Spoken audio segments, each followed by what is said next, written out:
여러분 안녕하십니까? 6월 10일 JCN 모닝뉴스입니다.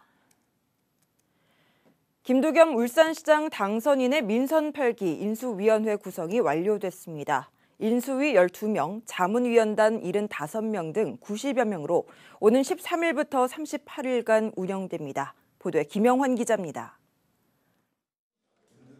김두겸 울산시장 당선인의 인수위원회가 오는 13일 출범합니다.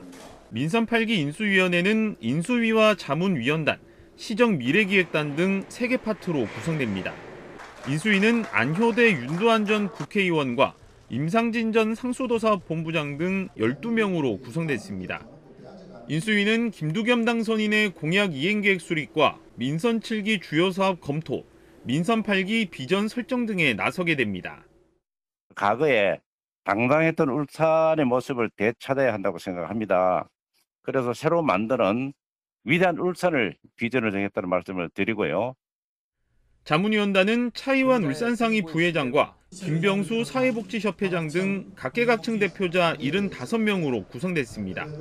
자문위원단은 7개 분과로 운영되며 분야별로 정책과제를 발굴해 인수위원회에 제안하는 역할을 하게 됩니다. 대규모 자문위원단을 운영하는 것은 민선 8기를 시민들과 함께 만들어가는 시정을 펼치겠다는 의지라고 당선인 측은 설명했습니다. 자문위는 인수위 기간이 끝나도 해체하지 않고 정책 자문기구로 운영할 계획입니다. 당선인 측은 울산시청 공무원들로 구성된 시정미래기획단도 운영합니다. 4급과 5급 공무원 각 1명씩 모두 8명의 공무원들이 인수위 업무 전반을 지원하게 됩니다. 김두겸 당선인은 현안들을 신속하게 파악해 취임과 동시에 업무를 처리하겠다는 입장입니다. 당선인이 빠른 시일 내에 업무를 파악을 하고 취임하면 곧바로 업무를 수행할 수 있도록 만반의 준비를 하겠습니다. 특히 당선인이 직접 각 부서별로 업무를 보고받는 실무형 위원회를 운영하겠다는 방침도 세웠습니다. 인수위는 울산시 상수도사업본부에 설치되며 13일부터 7월 20일까지 38일간 운영됩니다. JCN 뉴스 김영환입니다. 민선 8기 울주군 인수위원회가 오는 13일 출범과 함께 운영에 들어갑니다. 인수위는 이병철 울산대 명예교수가 위원장을, 서화정 춘해보건대 교수가 부위원장을 맡게 되며 15명으로 구성됩니다. 인수위는 일반 행정과 경제복지, 안전건설 등 3개 분과로 나눠 운영됩니다. 이순걸 울주군수 당선인은 군립병원 건립과 신불산 케이블카 건립, 공공산후조리원 건립 등 여러 현안 사업 위주로 업무를 파악해 잘한 부분은 계승하고 미진한 사업들은 재검토하겠다고 밝혔습니다. 더불어민주당 당원 3명이 어제 6일 지방선거 패배의 책임론을 거론하며 당 지도부의 사퇴를 촉구하는 기자회견을 가졌습니다. 이들은 민주당 시당위원장 전권으로 공천 심사를 하면서 기초의원 후보가 가나 2명을, 일부에서는 다까지 3명의 후보를 내세워 내부 경쟁을 부추기고 표를 분산시켜 상대 정당의 승리에 도움을 줬다고 주장하며 시당 위원장을 비롯한 지도부의 사퇴를 촉구했습니다. 또 선거 때마다 급조된 인물을 공천해 문제를 만들 것이 아니라 평상시에 전략적으로 접근할 수 있는 후보를 확보할 수 있도록 상설위원회를 신설할 것을 강조했습니다. 이에 대해 민주당 울산시당 관계자는 기초의원 후보자 공천은 공천관리위원회에서 결정했으며 선거 패배의 책임을 시당 위원장과 지도부로 몰아가는 것은 바람직하지 않다고 말했습니다. 화물연대 파업이 오늘로 나흘째 계속되고 있는 가운데 물류 차질이 가시화되고 있습니다. 현대자동차 울산 공장의 경우 차량 출고를 대행하는 현대글로비스와 계약한 운송업체들의 화물기사 70%가 파업에 동참하면서 생산 라인이 가다서기를 반복하고 있는 것으로 전해졌습니다. 울산신항 역시 화물연대 조합원들의 방해로 반출입이 원활하지 않고 레미콘사들도 줄줄이 멈추면서 건설 현장의 공사 중단도 우려되고 있습니다. 한편 울산경찰청은 일반 화물차 운전자들의 요청에 따라 화물 차량들을 목적지까지 에스코트하고 있다며 긴급한 물류 차량들은 경찰 긴급전화 112로 요청해달라고 말했습니다. 이런 가운데 민주노총 울산지역본부가 정부가 직접 나서서 안전운임제 일몰제를 폐지하라고 촉구했습니다.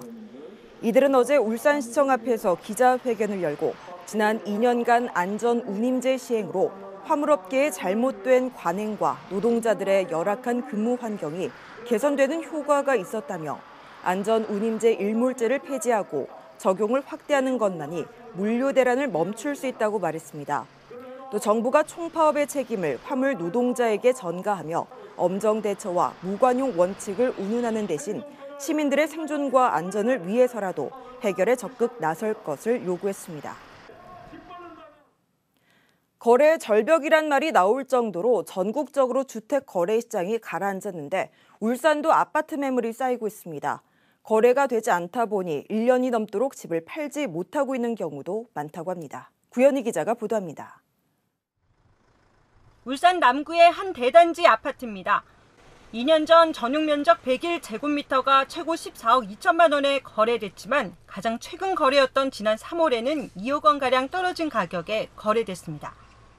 비슷한 평형의 인근의 대단지 아파트도 1억 원 이상 하락했습니다. 이렇게라도 거래가 되면 다행.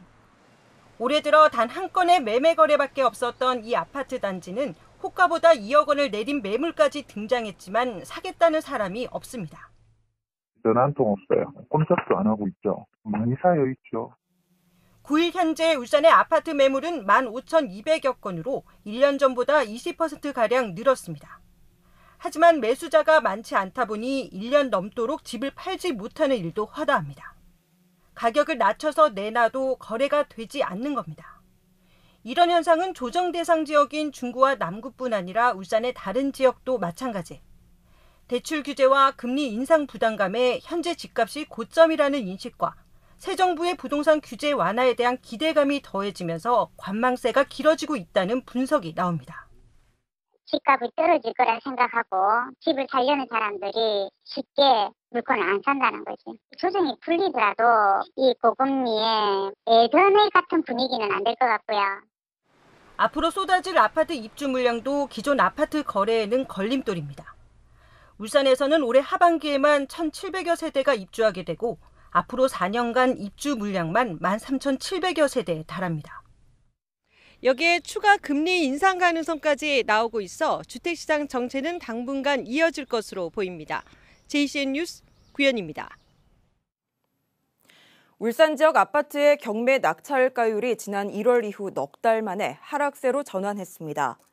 법원 경매 전문기업 지지옥션에 따르면 지난달 울산에서 진행된 54건의 아파트 경매 평균 낙찰가율은 전달보다 0.9%포인트 하락한 96.6%로 지난 1월 이후 넉 달 만에 하락했습니다. 낙찰가율이 가장 높았던 아파트는 동구 화정동 현대아파트로 32명이 응찰해 105.2%의 낙찰가율을 보였습니다. 울산시는 어제 옥동 문화센터에서 울산 전국체전 성공 개최를 위한 울산 지역 숙박업소 결의대회를 가졌습니다. 이날 행사는 지역의 숙박업소들이 전국체전과 장애인체전에 참가하는 선수단과 관계자들에게 위생적이고 친절한 숙박 환경을 제공하기 위해 마련됐습니다. 숙박업소 업주들은 울산의 숙박업소 이미지 제고와 성공적인 체전 준비에 힘을 보태기로 결의했습니다. 남구도시관리공단이 고래문화특구의 관광 활성화를 위해 이달부터 8월까지 지역 호텔과 연계한 체류형 관광 상품을 운영한다고 밝혔습니다. 이번 상품은 키즈와 호캉스를 결합한 이른바 키캉스를 콘셉트로 호텔에서 숙박한 후 연계된 관광 상품을 이용할 수 있도록 해 아이와 부모가 안심하고 방문해 관광을 즐길 수 있도록 하는 상품입니다. 현재 협약된 호텔은 신라스테이 울산과 스타즈호텔 울산, 애쉬튼 호텔 등 3곳으로 이들 호텔과 함께 다양한 체류형 패키지, 관광 상품을 확대해 나갈 예정입니다. 지역 내 종합병원 가운데 마지막까지 음압격리 병동을 유지해왔던 울산병원이 오늘부터 음압병동을 해제하고 일반 병동으로 전환합니다. 울산병원은 지난해 12월 감염병 전담 병원으로 지정돼 올해 1월부터 병원 6층 병동 전체를 음압치료 병동으로 운영해왔습니다. 병원 측은 올 4월부터 코로나19 감소세에 맞춰 음압병 상수를 축소했으며 오늘부터 완전 해제하기로 했습니다. 투표용지를 훼손한 50대 여성이 검찰에 고발됐습니다. 울산시 남구 선거관리위원회는 투표용지를 찢은 50대 여성 A씨를 공직선거법 위반 혐의로 울산지검에 고발했다고 밝혔습니다. A씨는 지난 1일 남구의 한 투표소에서 어머니 B씨의 투표 보조를 하려다 투표 사무원이 제지하자 어머니의 1차 투표용지 3장을 찢은 혐의를 받고 있습니다. 선관위는 어머니의 자유로운 의사결정에 따른 참정권 행사를 침해한 중대한 범죄라며 고발 이유를 밝혔습니다. 얼마 전 10대 남학생 2명이 무인 아이스크림 판매점에서 현금을 훔치려다 검거됐었는데요. 알고 보니 이 10대들은 경찰에 붙잡히기 전까지 이런 무인 점포 5군데에서 범행을 벌였는데 매장 한 곳을 터는데 1분도 채 걸리지 않았습니다. 보도에 심은홍 기자입니다. 지난달 30일 북구의 한 아이스크림 무인 점포. 헬멧을 쓴 남성과 후드티와 마스크로 얼굴을 가린 남성이 매장 안으로 들어오더니 망치로 무인 결제기를 뜯기 시작합니다. 이를 수상하게 여긴 옆 가게 주인이 도망가지 못하게 출입문을 막자 탈출을 하기 위해 매장 안에 소화기를 뿌려버립니다. 앞서 이들 중 한 명은 탈출하기 위해 자해까지 시도했습니다. 나중에 손목에 피가 나더라고요. 피가 나면서 이제 저한테 보여주더라고요. 이렇게 흔들며 손을 보여주면서 문을 열어달라. 창문에 피를 싹 묻혀요. 저를 겁을 주더라고요. 그러더만은 저한테 이제 문을 열어달라 하더라고. 저는 계속 그 문을 안 열어줬죠. 결국 검거된 남성들 알고 보니 10대 중학생이었습니다. 반성이 없었어요. 저 밖에 있을 때도 휴대폰 하고 있어가지고 형사님인지 경찰분인지 모르겠지만 휴대폰 끄라고 외치시는 소리도 제가 들었거든요. 반성이 별로 없어 보여서. 경찰에 잡히기 전까지 3시간 동안 울주군과 남구, 북구 등 무인 점포 5군데에서 범행을 저질렀는데 매장 한 곳에서 현금을 터는데 걸린 시간은 1분도 되지 않았습니다. 저희 무인기계가 약간 고가의 기계다 보니까 수리비만 200만 원 나온다 해가지고 그게 조금 고치는데 저희도 너무 부담이 있고 바로 이제 계속 영업을 해야 되는 무인기계다 보니까 장사도 못하고 기계도 망가지고 너무 조금 안타까운 상황이에요. 최근 이러한 무인 점포가 많아지면서 점포 내 물건과 현금을 노린 범죄가 증가하고 있습니다. 특히 10대 청소년 범죄에 손쉬운 표적이 되고 있어 대책 마련이 시급합니다. 경찰은 이들을 특수절도와 준강도 미수 혐의로 입건하는 한편 여죄 가능성을 열어두고 수사하고 있습니다. JCN 뉴스 심은홍입니다.